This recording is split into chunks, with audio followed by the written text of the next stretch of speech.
How's it going, everyone? Today we're unboxing the Canon RF 24mm 1.8 macro, and this is for the RF series, obviously. And we are filming this actually on the 35mm RF 1.8. So it's going to be a little bit of a comparison as well. So if you're deciding between the 24mm and the 34mm, we will actually switch to this 24mm once we unbox this and we can see what's inside. So there's empty in the box right there. So we do start off obviously with our instructions, which I'm sure you all really care about. Not. So we'll put those aside. We'll grab the lens itself in this really thick bubble wrap, which is cool. And we have a little plastic that we'll take it out of. And there we have the lens itself. So first, let's have a look at some of the switches and stuff. So we obviously have our control ring right here, which all the RF lenses have.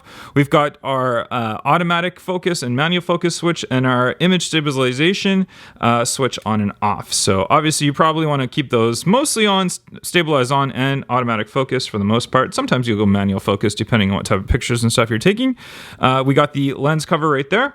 We can go ahead and take that off. We can see that lens right there. And what type of thread do we have on this one? So we have a 52mm thread. So you should get yourself a UV protection little thing on there so you don't scratch your lens. I always get those with all of my lenses. And we'll take our back off right here, our cover, and you can see the lens itself. I mean, you can't really see a whole lot. But what we're going to do is, because like I said, we are using a 35mm lens right here, the 35 1.8, we're going to switch to the 24, so you're going to be able to see the difference in the wide angle. Let's go ahead and switch it right now. And bam, there we go. There is our 35mm, which you were just watching on. You can see just how much wider angle we are. There's a look at the lens itself. This is a macro lens at 24mm, so is our 35mm. So I mean, they're essentially the same lens besides just a little bit wider angle on the 24.